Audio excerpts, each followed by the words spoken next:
जय मसीह। म कार्यक्रम सञ्चालिका सन्ध्या देवान यहाँहरूलाई स्वर्गीय सन्देश कार्यक्रममा स्वागत गर्न चाहन्छु। हाम्रो जीवन यस संसारको लागि मात्र होइन, तर अर्को वास्तविक संसारको लागि हो, जसलाई हामी स्वर्ग भन्छौँ।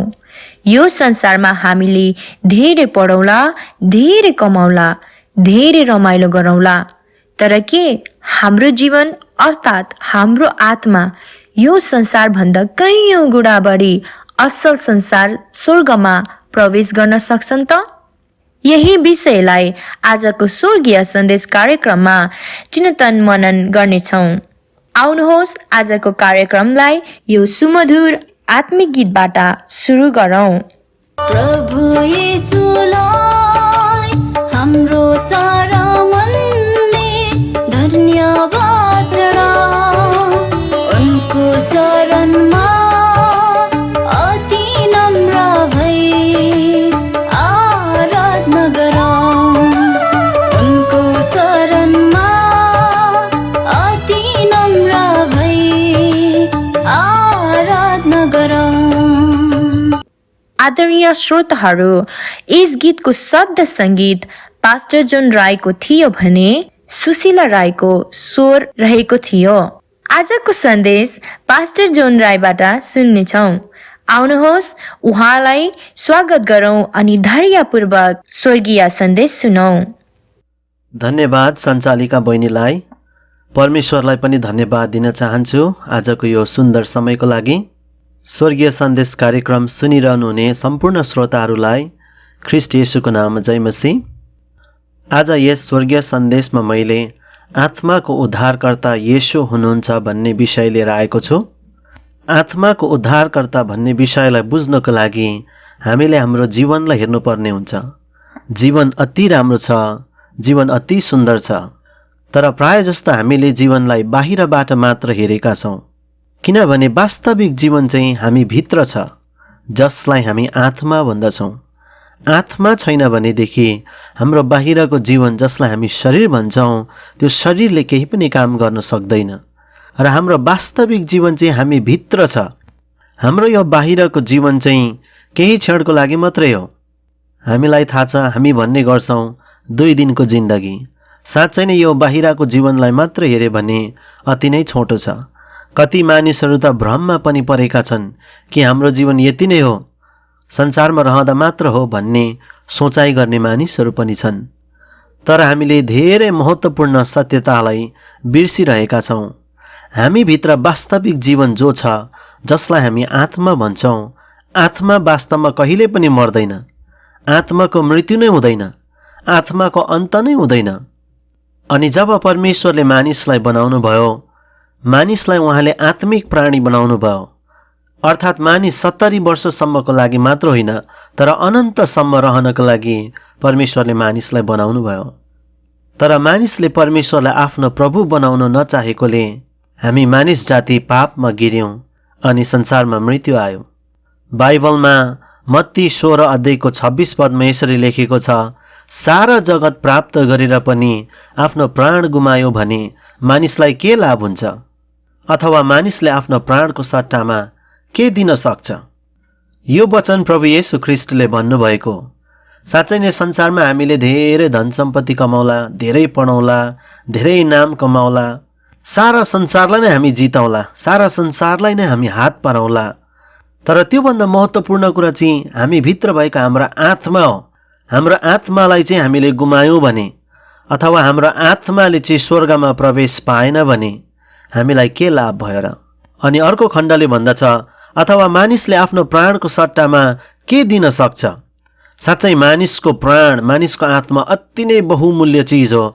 त्यसलाई कसैले पनि किन्न सक्दैन, त्यसलाई कसैले पनि बचाउन सक्दैन, त्यसको मोल नै छैन।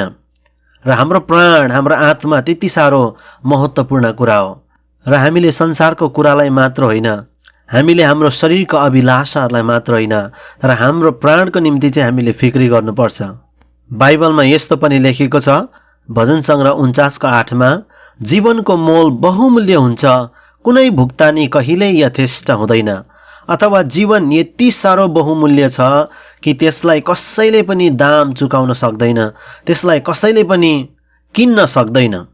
नेपालीमा चाहिँ यहाँनिर जीवनको मोल भनेर लेखेको छ, तर इङ्ग्लिस भर्जन म तपाईँलाई पढेर सुनाउन चाहन्छु। न्यू अमेरिकन स्ट्यान्डर्ड बाइबलमा यसरी लेखेको छ, साम नम्बर 49 भर्स 8 मा, for the redemption of his soul is costly and he should cease trying for ever. अथवा आत्माको छुटकाराको मोल चाहिँ, आत्माको छुटकाराको दाम चाहिँ एकदमै महँगो छ, अनि मानिसले चाहिँ कहिले पनि कोसिस गरेर आफ्ना आत्मालाई छुटकारा दिलाउन सक्दैन, आफ्ना आत्मालाई बचाउन सक्दैन। यो चाहिँ परमेश्वरले मात्र गर्न सक्नुहुन्छ। त्यसकारण प्रियहरू, हामीले हाम्रो आत्मा परमेश्वरलाई सुम्प्यौँ भने मात्र हामीले हाम्रो आत्मालाई बचाउन सक्छौँ। बाइबलमा एउटा घटना यस्तो पनि छ, प्रभु येशू ख्रिस्टले भन्नुभएको दृष्टान्त हो यो, कि एउटा धनी मानिसले धेरै धन सम्पत्ति थुपार्यो, तर एक रात उसलाई यस्तो आवाज आयो, परमेश्वरले त्यसलाई भन्नुभयो, ए मूर्ख, आज राति नै तेरो प्राण तँबाट लिनेछ, र जे कुराहरू तैँले आफ्नो निम्ति थुपारेको छस् ती कसको हुने? यो कुरा लुक्का 12:20 मा लेखेको छ। साँच्चै नै हामीले धेरै धन सम्पत्ति त थुपार्यौँ, तर हाम्रो प्राण आज राति नै गयो भनेदेखि त्यसको के फाइदा? त्यसकारण हामीले हाम्रो आत्माको लागि चाहिँ धेरै चिन्तन मनन गर्नुपर्ने हुन्छ, र हाम्रो आत्मालाई बचाउने चाहिँ मात्रै प्रभु येशू ख्रिस्ट हुनुहुन्छ, किनकि उहाँ संसारमा तपाईँ र मेरो पापको निम्ति बलिदान हुन भनी आउनुभयो, र संसारलाई, संसारको धन सम्पत्तिलाई, संसारको थोकहरूलाई, संसारको कुराहरूलाई हामी त्यति साह्रो ध्यान नदिउँ। किनकि बाइबलमा यस्तो पनि लेखेको छ, पहिलो यूहन्ना 2:15-17 संसारलाई वा संसारमा भएको कुनै पनि थोकलाई प्रेम नगर। यदि कुनै मानिसले संसारलाई प्रेम गर्दछ भने पिताको प्रेम त्यसमा हुँदैन, किनकि संसारमा भएका सबै थोक अर्थात् शरीरको अभिलाषा, आँखाको अभिलाषा, जीवनको सेखी पिताबाट आएको होइनन्, तर संसारबाट आएका हुन्। संसार बिति जान्छ र त्यसको अभिलाषा पनि बिति जान्छ, तर परमेश्वरको इच्छा पूरा गर्ने चाहिँ सधैँको निम्ति रहन्छ। प्रियहरू, संसारलाई प्रेम गरेर केही पनि फाइदा छैन।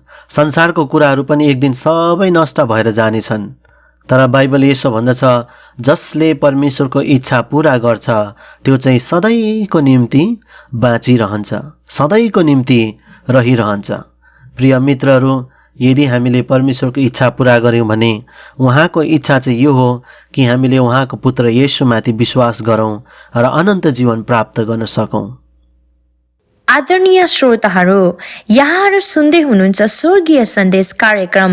आत्मिक गीतको निम्ति छोटो विश्राम लिनेछौँ, सुनेर आनन्द लिनुहोला।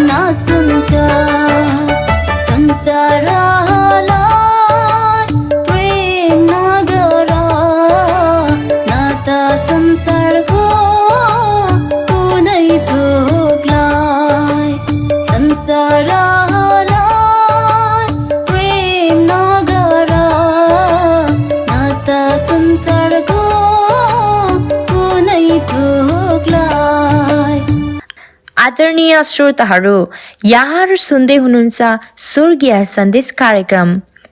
आज हामीले पास्टर जोन राईबाट परमेश्वरको वचन सुनिरहेका छौँ। आउनुहोस्, उहाँको सन्देशलाई निरन्तरता दिनेछौँ। प्रिय श्रोताहरू, यहाँहरूलाई फेरि पनि स्वागत छ। हामी बाइबलबाट एउटा वचन पढ्नेछौँ। मत्ती 10:28 मा यस्तो लेखेको छ, तिनीहरूसँग नडराऊ जसले शरीरलाई मार्छन् तर आत्मालाई मार्न सक्दैनन्, बरु आत्मा र शरीर दुवैलाई नरकमा नाश गर्न सक्नेसँग डराओ। कोही बेला हामीले येशू ख्रिस्टलाई साँचो परमेश्वर भनेर चिनेका छौँ, तर जान्दा जान्दै पनि उहाँलाई विश्वास गर्न सकेका छैनौँ, किनकि हामी डराउँछौँ धेरै कुराहरूदेखि, हाम्रो परिवारदेखि, छिमेकीहरूदेखि, समाजदेखि, विभिन्न कुरादेखि हामी डराउँछौँ। तर बाइबलले यस्तो भन्दछ, तिनीहरूसँग नडराओ जसले शरीरलाई मार्छन् तर आत्मालाई मार्न सक्दैनन्, तर जसले आत्मा र शरीर दुवैलाई नाश गर्न सक्छ, अथवा बाइबलले जोड दिएको छ नरकमा नाश गर्न सक्छ। नाश भनेको संसारमा मर्नु मात्र होइन, तर अनन्तकालसम्म नरकको आगोमा तडपिनुलाई नाश भनिन्छ। परमेश्वरले चाहिँ हाम्रो शरीरलाई पनि नाश गर्न सक्नुहुन्छ, हाम्रा आत्मालाई पनि सदाकालको निम्ति नरकमा नाश गर्न सक्नुहुन्छ। त्यसकारण हामी डराउनुपर्छ भने परमेश्वरसँग डराउनुपर्छ। अनि उहाँले हामीलाई यो आत्मा दिनुभएको हाम्रा आत्मा हामीले उहाँलाई नै सुम्पिनुपर्छ। कसरी परमेश्वरले आत्मा र शरीर दुवैलाई नाश गर्न सक्नुहुन्छ? प्रकाश 20:10 मा यस्तो लेखेको छ, तिनीहरूलाई बहकाउने त्यो दियाबलस आगो र गन्धकको कुण्डमा फालियो, जहाँ त्यो पशु र झुटो अगमवक्ता पनि थिए। त्यहाँ तिनीहरूले दिनरात सदा सर्वदै यातना भोग्नेछन्। अन्तमा प्रभु येशू ख्रिस्टले उहाँको शत्रु दियाबलस दुष्टलाई पनि पूर्ण रूपले पराजित गर्नुहुन्छ र त्यसलाई आगो र गन्धकको कुण्डमा फालिदिनुहुन्छ। त्यहाँ त्यो मात्र होइन, त्यसका सहयोगीहरू जसलाई पशु र झुटो अगमवक्ता भनेका छन्, तिनीहरूलाई पनि आगो र गन्धकको कुण्डमा उहाँले फाल्नुहुन्छ र तिनीहरू दिनरात सदा सर्वदै त्यहाँ यातना भोग्नेछन्। अझै प्रकाश 20:13 - 15 सम्म यस्तो पनि लेखेको छ, समुद्रले त्यसमा भएका मृतकहरू दिइहाल्यो अनि मृत्यु र पातलले पनि तिनीहरूमा भएका मृतकहरू दिइहाले। तिनीहरू प्रत्येकको आआफ्नो काम अनुसार इन्साफ भयो। मृत्यु र पातल अग्निकुण्डमा फालिए। यो अग्निकुण्ड दोस्रो मृत्यु हो, जसको नाउँ जीवनको पुस्तकमा लेखिएको भेटाइएन, त्यो अग्निकुण्डमा फालियो। प्रिय मित्रहरू, एक दिन सबै आत्मा जो मरेर गएका छन्, समुद्रले पनि त्यसका मृतकहरूलाई दिनेछन्, पातलले पनि त्यसमा भएका मृतकहरूलाई दिनेछन् अनि तिनीहरूको इन्साफ हुनेछ। अनि जसको नाउँ जीवनको पुस्तकमा लेखिएको भेटाइँदैन, तिनीहरू चाहिँ सबै अग्निकुण्डमा फालिन्छ। जसले प्रभु येशू ख्रिस्टमा विश्वास गर्छन्, तिनीहरूको नाउँ मात्र जीवनको पुस्तकमा लेखिनेछन्। जसले येशू ख्रिस्टमाथि विश्वास गर्दैनन्, तिनीहरूको नाउँ जीवनको पुस्तकमा भेटाइने छैन। अनि जसको नाउँ जीवनको पुस्तकमा भेटाइने छैन, तिनीहरूलाई अनन्तकालको अग्निकुण्डमा फालिनेछन् भनेर लेखिएको छ। प्रिय मित्रहरू, त्यसै कारण हामीले हाम्रो जीवन येशूलाई सुम्पिदेऊ। बाइबलमा यस्तो पनि लेखिएको छ, कलसीको किताब 3:1-4 यसकारण यदि तिमीहरू ख्रिस्टसँग जी उठाइएका छौ भने माथिका कुराहरूको खोजी गर, जहाँ ख्रिस्ट हुनुहुन्छ र परमेश्वरको दाहिने बाहुलीपट्टि बस्नु भएको छ। यहाँनिर हामीलाई माथिका कुराहरूको खोजी गर जहाँ ख्रिस्ट हुनुहुन्छ भनेको छ। साँच्चै नै हाम्रो ख्रिस्ट चाहिँ स्वर्गमा बस्नुहुन्छ, उहाँ परमेश्वरको दाहिने बाहुलीपट्टि बस्नु भएको छ। माथिका कुरामा मन लगाऊ, पृथ्वीमा भएका कुरामा होइन। साँच्चै हामीले पृथ्वीमा भएका कुरामा मन लगायौँ भने हामी नष्ट भएर जानेछौँ, तर माथिका कुरामा मन लगायौँ भने हामी अनन्तकालसम्म जिउनेछौँ। 4 पदमा लेखेको छ, ख्रिस्ट जो हाम्रो जीवन हुनुहुन्छ, उहाँ प्रकट हुनुहुँदा तिमीहरू पनि उहाँसँगै महिमामा प्रकट हुनेछौ। ख्रिस्टलाई चाहिँ जीवन भनिएको छ। ख्रिस्ट जो हाम्रो जीवन हुनुहुन्छ, वास्तवमा जीवन चाहिँ ख्रिस्ट नै हुनुहुन्छ। येशूले भन्नुभयो, बाटो, सत्य र जीवन म नै हुँ। साँच्चै ख्रिस्ट हाम्रो जीवन हुनुहुन्छ र हाम्रा आत्मालाई जीवन दिनुहुने, हाम्रा आत्मालाई बचाउनु हुने, हाम्रा आत्मालाई स्वर्गमा लानुहुने चाहिँ ख्रिस्ट येशू मात्र हुनुहुन्छ। येशू ख्रिस्ट साँचो परमेश्वर, महान परमेश्वर अनि जिउँदो परमेश्वर हुनुहुन्छ। प्रिय मित्रहरू, हाम्रो आत्मा आज नै उहाँलाई सुम्पिदेऊ। अनि जब उहाँ संसारमा आउनुहुन्छ, तब उहाँले हामीलाई स्वर्गमा उठाइ लानुहुनेछ। प्रिय मित्रहरू, धीरज गरेर आजको वचन सुनिदिनु भएको लागि धन्यवाद दिन चाहन्छु। यहाँहरूलाई परमेश्वरले प्रशस्त मात्रामा आशिष दिनुभएको होस्। आदरणीय श्रोताहरू, यहाँहरू सुन्दै हुनुहुन्छ स्वर्गीय सन्देश कार्यक्रम। आज हामीले पास्टर जोन राईबाट स्वर्गीय सन्देश सुन्यौं। म लगायत सम्पूर्ण श्रोताहरूका तर्फबाट पास्टर जोन राईलाई धन्यवाद दिन चाहन्छौँ। साँच्चै नै हामीले सारा संसार नै हात पार्न सक्यौं भने पनि हाम्रो आत्मा चाहिँ गुमायो भने के फाइदा भयो र? हाम्रो संसारको जीवन भन्दा महत्त्वपूर्ण कुरा चाहिँ हाम्रो आत्मा हो। हाम्रो आत्मालाई प्रेम गर्ने अनि हाम्रो आत्मालाई बचाउन सक्नुहुने चाहिँ येशू ख्रीष्ट मात्र हुनुहुन्छ। प्रिय श्रोताहरू, यहाँहरूले समय लिएर स्वर्गीय सन्देश कार्यक्रम सुनिदिनु भएको लागि हजुरहरूप्रति आभारी छौँ। कार्यक्रम कस्तो लाग्यो? कृपा गरी प्रतिक्रिया दिनुहोला। फेरि पनि अर्को श्रृङ्खला लिएर आउने नै छौँ। तबसम्मको लागि बिदा चाहन्छौँ। जय मसीह। आत्मा र शरीर दुवैलाई नाश गर्न सक्ने येशूसँग डराऊ। वरदान पाउनेछौ, जीवन पाउनेछौ, मुक्ति पाउनेछौ, शान्ति पाउनेछौ। उनमा विश्वास गर्यो भने स्वर्ग जानेछौ। माथिको कुरामा सधैँ मन लगा, तल पृथ्वीको कुरामा होइन। माथिको कुरामा सधैँ मन लगा, तल पृथ्वीको